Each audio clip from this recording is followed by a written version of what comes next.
농업용 저수지 현황이에요. 농업 저수지. 전부 다 뭐냐? 일본에서, 일본 시대, 이보십시오. 여기 보면은 일제시대. 요거는 뭐냐? 또 하나가 우리 새마을 운동할 때, 박정희 대통령 이 새마을 운동할 때, 그때 저수지를 만든 거예요. 특히 보십시오. 우리나라 전국에 18,060개의 저수지가 있는데, 그 중에서 뭔가 하면은 9,707개, 53%가 다 뭐냐? 일제시대. 그 일본이 이 나라를 접수를 해가지고 보니까 물이 없는 나라예요. 이래가 만드는 거예요. 이건 바로 데이터하고 있는 사실을. 우리가 이거를 분명히 봐야 된다. 바로 우리가 이 나라가 바로 대한민국, 이 나라가 결국은 뭔가 하면 이 나라도 물 때문에 엄청난 시련을 겪은 나라예요. 그런 나라예요. 이걸 보고 이제 본론을 이야기하자. 그렇다면은 이제 우리가 미국이란 나라를 한 거죠. 미국이란 나라가 건국될 때 어떻게 물을 가지고 했느냐 봅시다. 잘 아시겠지만 미국은 인구 3억의 나라예요. 경제 규모가 세계 1위예요. 누구도 지금 현재 미국이 초강대국이라는 것은 부인할 수 없는 나라예요. 이게 바로 세계의 경제 규모인데 지금은 바뀌어가지고 뭐 중국이 2위고 일본이 3위인데 그 다음에 독일, 프랑스 나가는데 지금 감히 말이에요. 2위하고 1위하고 경제 규모를 넘볼 수가 없는 상황. 중국이 13억이라 하지만은 3억이 있는 미국을 넘볼 수가 없는 초강대국이 사실이에요. 그럼 이 나라는 어떻게 만들어졌느냐 봅시다. 잘 아시겠지만 우리나라의 임진왜란 났을 때 신대륙이 이제 처음 발견이 됐죠.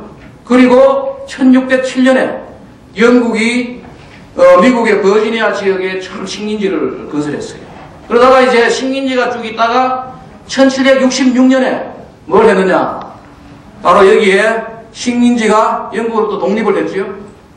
그리고 이제 남북전쟁이 1861년도부터 65년 사이에 이게 남북전쟁이 북군이 승리하지 않았으면은 미국도 남북으로 나누어졌죠. 근데 이때 링컨 대통령이 나와가지고 이 북군이 승리하는 바람에 미국이 지금의 한 나라로 된 거죠. 그리고 이때까지만 하더라도 미국이라는 나라란 말이에요. 유럽의 변방국가였어요. 미국의 1800년대는 유럽의 변방국가였고 드디어 언제가 있느냐 20세기에 와가지고 서서히 미국이라는 나라가 유럽에 있는 독일이라든지 프랑스라든지 영국이라든지 이런 데하고 어깨를 나란히 하게 됐다. 그러다가 이제 20세기 후반에 와가지고는 초강대국이 됐다. 보시면 알겠지만은 이 미국을 위대한 국가로 만든 4명의 대통령이 있는데 이 조지 워싱턴이라는 사람은 첫 번째 초대죠. 토마스 제퍼슨은 3대예요. 이분이 독립헌장을 기초한 사람이에요. 그리고 이제 링컨 대통령은 남북전쟁 승리를 이끌고 루즈벨트 대통령은 이제 20세기에 이 사람이 저거예요. 미국을 프론트라인, 소위 말해가지고 유럽과 어깨를 나란하게 만든 나라예요. 만든 대통령이에요. 근데 여기 뒤에 조지 워싱턴하고 토마스 제퍼슨은 뒤에 다시 이야기가 나오는데 루즈벨트 대통령 같은 사람은 굉장히 환경을 굉장히 중요시하는 사람이에요. 미국 대통령이 가장 환경 대통령이에요. 미국의 국토를 3분의 1을 국유화시켜버렸어요. 난개발을 막게 해가지고 3분의 1을 미국은 지금도 말이에요. 미 국토의 3분의 1은 미국 연방국토예요. 그리고 굉장히 그 환경을 소재했는데 이 사람이 재밌는 거는 뭔가 하면은 파나마 운하죠. 파나마 운하. 그 파나마 운하. 파나마 나라에 있는 운하가 이 사람이 팠어요. 그 파나마에 있는 파나마 운하를 파나마가 판 게 아니고 이 루즈벨트 대통령이 파나마에다가 이것을 해가지고 계속해서 조차로 해가지고 지금까지 유지하고 있는 이런 굉장히 독특한 대통령이라고. 그래서 이런 미국을 건설하는데 굉장히 물이 중요한 역할을 했다. 그 얘기를 제가 이제 하려고 그러는데 우리가 흔히 미국의 3대 도시를 우리가 뉴욕, 여기 뉴욕이죠. 뉴욕, 그 다음에 LA, 그 다음 시카고, 뉴욕, 시카고, 그리고 이제 로스앤젤레스. 이 세 곳이 바로 미국의 바로 3대 도시예요. 이 3도시인데 뉴욕에는 뉴욕뿐만 아니고 뉴욕 주변에 우리 때문에 수도권이죠. 뉴욕권에 4,600만이 살아요. 살고 LA에 3,400만이 살아요. 그리고 시카고에 2,100만 이렇게 살아요. 결국은 이게 뭐냐면 1억이 넘죠. 그 미국 인구의 3분의 1이 이 세 도시에 살고 있어요. 그리고 미국 경제의 반을 이 세 도시가 좌우하고 있어요. 그런데 이 세 도시 모두 말이에요. 만들어질 때 이게 아주 물이 굉장히 중요한 역할을 했다. 그걸 우리가 하나씩 이제 한번 볼 생각입니다. 뉴욕이라는 도시는 말이에요. 지금도 세계의 넘버원 도시예요. 지금도 경제 규모나 아주 최고의 도시라고요. 근데 이 뉴욕이 왜 뉴욕이 됐느냐? 보시면은 말이에요. 미국이 저걸 할 때 독립을 해가지고 초기 13주가 독립을 했어요. 독립을 하는데 바로 동부 쪽이에요. 근데 이 서쪽의 이 경계선이 뭐냐? 바로 이 에팔라치안 산맥입니다. 그래서 처음에 말이에요. 미국을 독립을 하고 난 뒤에 물 이야기하고 물이 좀 먹고 싶어요. 그래서 이 조지 워싱턴 대통령이 독립을 처음 하고 난 뒤에 이 사람이 뭘 생각했는가 하면 말이에요. 미국이라는 나라가 언젠가 미국의 중부에 보면 대평원이 있어요. 대평원이. 그 초기에 13주가 독립을 해가지고 있었는데 이 에팔라치안 산맥이 서쪽 경계가 되어 있으니까 언젠가는 이 에팔라치안 산맥 때문에 이 서부 대평은 다른 나라가 될 것이다. 그리고 정치 지리학이라는 이 지리학 중에서 이 정치 지리학의 기초가 뭐냐? 물길은 통합을 이루고 산맥은 국가를 나눈다는 거예요. 다시 말하면 뭔가면은 우리가 한강이 이렇게 나눠져 있으면은 한강 남쪽과 북쪽은 말이에요. 배를 타고 왔다 갔다 하기 때문에 한 나라가 돼요. 그러나 산맥이 중간에 있으면 이건 다른 나라가 되는 거죠. 사실은 말이에요. 우리가 삼국시대 때 신라와 이 백제가 말이에요. 나누어진 것은 뭐냐? 소백산맥 때문에.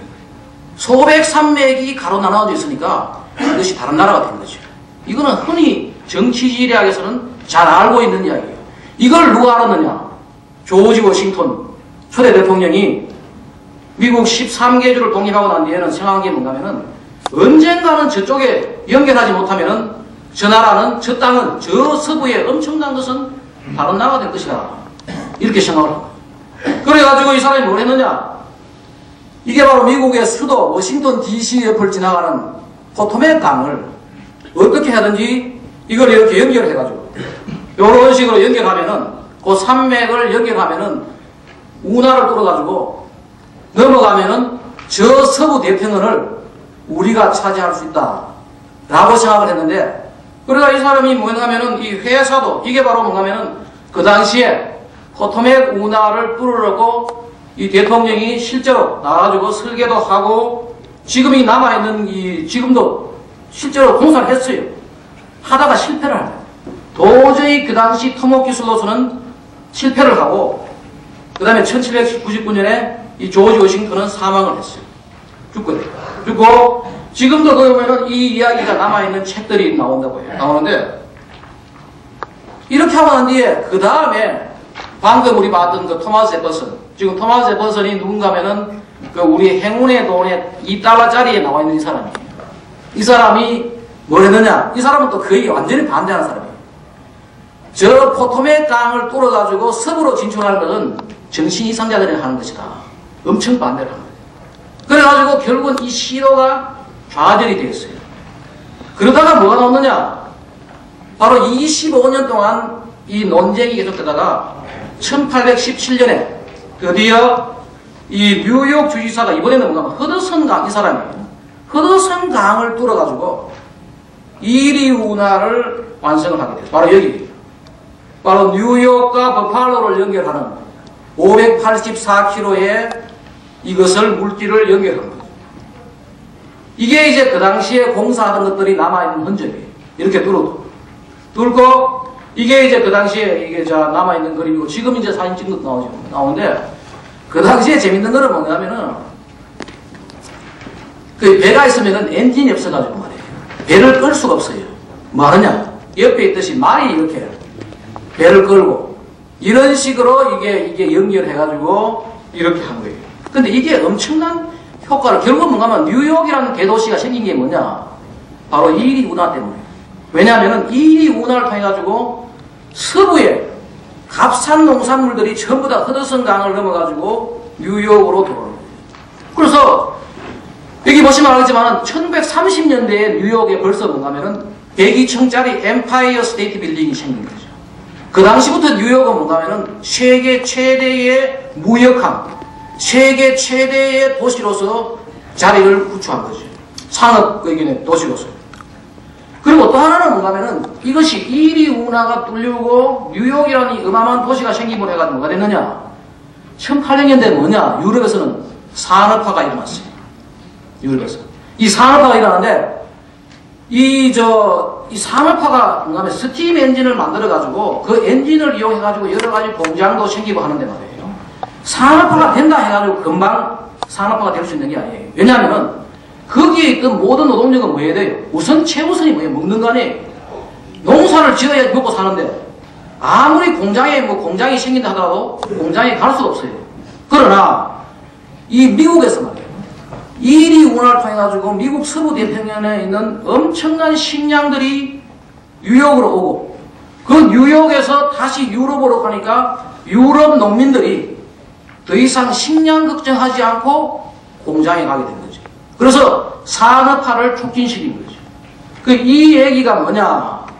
그래서 여기 보면은 이게 값싼 농산물 공급으로 유럽의 산업이 촉진되고 이 얘기가 오늘 저 바깥에 나와 있는 그 책에 오늘 그 번역되어 있는 책이 바로 그 2005년도에 나온 책인데 이 얘기가 여기에 상세하게 적혀 있어요. 그 다음에는 우리가 이제 시카고를 한번 봐요.